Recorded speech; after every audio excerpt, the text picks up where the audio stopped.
What's up, you guys, and welcome back to another Reddit reading video. Always, thank you guys so much for the support on these commentary videos. Today we're going to be doing r/MaliciousCompliance again, my favorite sub of all time. And also, you guys seem to love it too because they always get the most views, so let's see if we can keep that trend going, if you know what I mean. Blame me for cheating because I didn't do your laundry? Okay. I dated this a-hole before, dear hubby. He was the cheating kind. We'll call him Chad. About 6 months into our relationship, some girl from another school went bat guano rage that Chad was cheating on her with me, spammed everyone in her address book with the news, left me with some wild crazy voicemails, generally lost her poop very publicly on him. Upon confronting Chad with the shocking news, he made a terrible mistake. He decided to blame me for his cheating. If I did the laundry and made dinner more often, he wouldn't have cheated on me. How these things are related to this is baffling, but it definitely got him on the express train to X-Town. We didn't even live together, so it was an especially odd choice for him to blame and shame game. I did, however, have keys to his place and malice in his heart. You want me to do your laundry? I'll do your laundry. I swung by the local big box bath store and picked up the cheapest bright red towel they had. You know, the one that looks exude dye for its entire lifespan as a towel, turning everything that will ever get near it pink. Then I loaded up his washer with my towel of bleeding dye and everything white I could find in his hamper. Underwear, socks, t-shirts, you name it. It was going to be pink. Then, I executed the tackiest breakup of my life. You think getting dumped by a text message is bad? I did it by post-it note. I left a "we're through" type message. Just in case the number of names I called him after that blame and shame attempt haven't made it completely clear, he has sort of run away before I got all the way to "we're over." It worked out even better than I hoped because he didn't come home for a few days. He'd bugged out to visit his family for a long weekend to avoid the heat from 2 pissed women and their friends. By the time he got home, he had damp, pink, mildewy mess in his washer. Based on the angry voicemails I got, Chad didn't really want me to do his laundry after all. TLDR, Chad blamed cheating on me because I didn't do his laundry. We didn't live together. I turned his whites into pink and left him to rot wet while he was out of town. Broke up with him via post-it on the washer. This is revenge instead of malicious compliance. I mean, she got some revenge on him. I know that guy had to be extremely mad, but he really deserved that, honestly. Think you deserve more than 10% off and refuse to listen to our warnings? Okay then, you can't have it. Hey y'all, first ever post here, and it's not much, but it put a smile on my face, so I figured, why not? On mobile, sorry for formatting, etc. TLDR at the bottom. So I work customer service at a very popular retail store that basically sells everything from food to electronics to plants.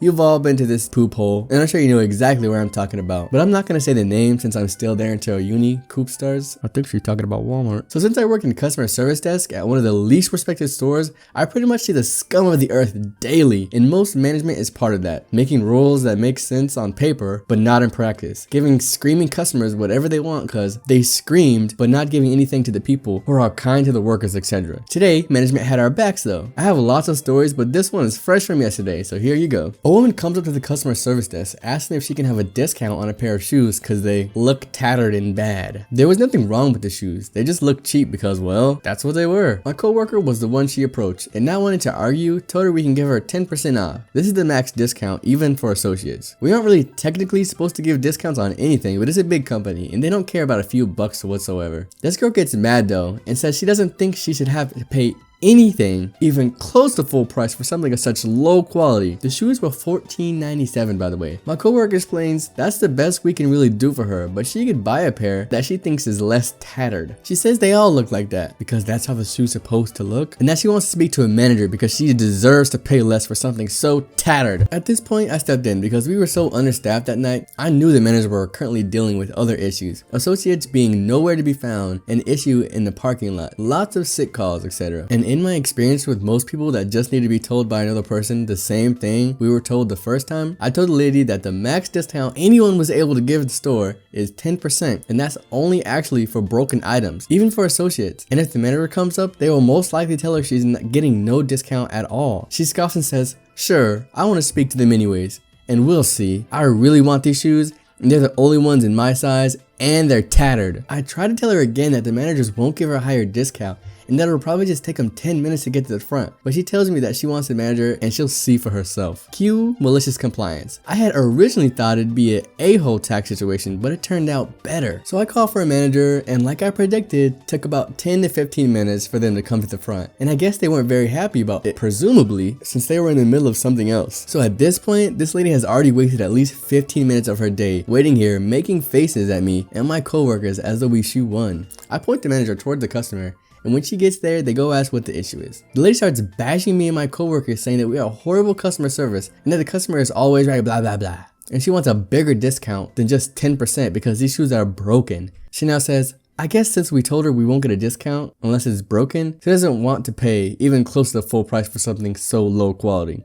She repeated. My manager looks at it and tells her they're not broken, and that's just how the shoe looks. The lady argues, saying that she deserves a bigger discount. At this point, I guess my manager just snapped and said, okay, well if you're sure that they're broken, then we can't actually sell them. They have to go through our claims department and then get sent back to the company. Sorry for your troubles. Is there anything else I can help you with? As she takes the shoes, puts them into the bin we have behind the desk that goes to claims. The woman is speechless for a second, and the manager walks away when the woman starts stuttering to us that she'll take 10% now. We told her no. She even said she'll pay full price since they were the only one in her size. We just told her over and over that no, we have to send them back to the company since they're broken and we can't sell them to anyone. She eventually gives up and walks away. My coworker and I had a good laugh. About 5 minutes later, she walks past the desk again and yells, I'm not buying a single thing from this store anymore. I responded, okay, have a great night, and smiled all cheery while she shuffled and left. Unfortunately, I'm about 99% sure she'll be back in a week like every other customer who's never shopping here again, but one can hope.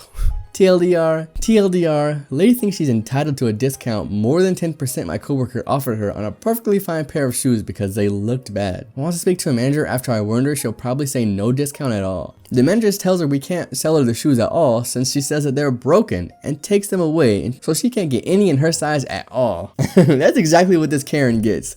I bet you everywhere she goes, she says, I want to speak to your manager, and gets exactly what she wants in this one lovely occasion. This one awesome, lovely, malicious compliance occasion, she got nothing. The top comment is, I always respond to, I'm never shopping here again, with a big thank you in the most amazed yet sincerely pleased voice I can muster. I actually used to work at Walmart. I worked in the money center area, and that also dueled with customer service. So I had to go work in customer service at Walmart, which I'm pretty sure this girl was talking about. I understand this to the max. My job was bad, but that job was terrible. Everyone just screaming and crying to get their way, throwing big baby fits. You're just like, please get out of here. Like always, I have no clue how long this video is gonna be, but let's do one more small little malicious compliance. I warned you I was sick. So from a previous post, you all know that my mom's ex is an abusive jerk. And one day I was cornered because I zoned out during math lesson he was giving. Homeschooling with an abusive a-hole really sucks. Standing in the corner, for those of you who don't know, basically means staring at a wall with my hands at my side and no noise for 10 minutes or whatever arbitrary time. For a high energy kid like I was, it royally sucked. I hated it. But today was a special day. I also sometimes feel ill if I don't sleep. It's rare, but it was late at night this night and 10-year-old me starts to feel ill. It might not have been far past my bedtime, but it was clearly too late for my stomach. Me, I'm gonna be sick. Him, not believing me. Stay in the corner. Malicious compliance kicked in. So I stayed there. The next noise he hears from me is the gargling splashes of what contents of my stomach have just made a grand exit. I cover the wall and the carpet, and he promptly shouts at me to go to the bathroom. I had to clean it up after I was done puking, but I find it very amusing years later. He took it more seriously after that when I told him I have to go. That little kid. I bet you he was so mad. This reminds me so much of a story my older sister did. Me and my older sister are both pretty picky eaters, and my twin sister is not. But the one time my mom had my older sister stay at the dinner table and try to make her eat something she didn't want, which I think was bread. She didn't like sandwiches, so she tried to get her to eat bread. I'm pretty sure that's what it was. And she stuffed it in her mouth, and as soon as she was done taking like 2 bites, she just threw up all on her plate. My mom was like, get out of here. That was the one and only time. I'm pretty sure my mom was just sick and tired of us not eating everything on our plate, and she was just like trying to get us to do it that time for real, and it didn't turn out good at all. But thank you guys so much for watching and listening. I am sorry if I read that fast. I know a lot of people were saying in my last video that I was just reading and talking so fast. In normal life, I talk extremely fast. And then yesterday's side effect was because I had 2 cups of coffee right before I recorded. Right now, I don't know if I'm talking fast. I probably am.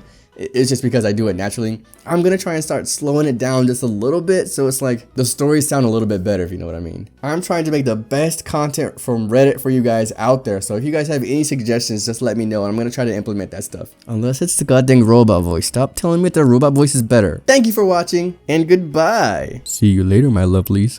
Do do do do do do. Oh my god, that echo. Okay, goodbye.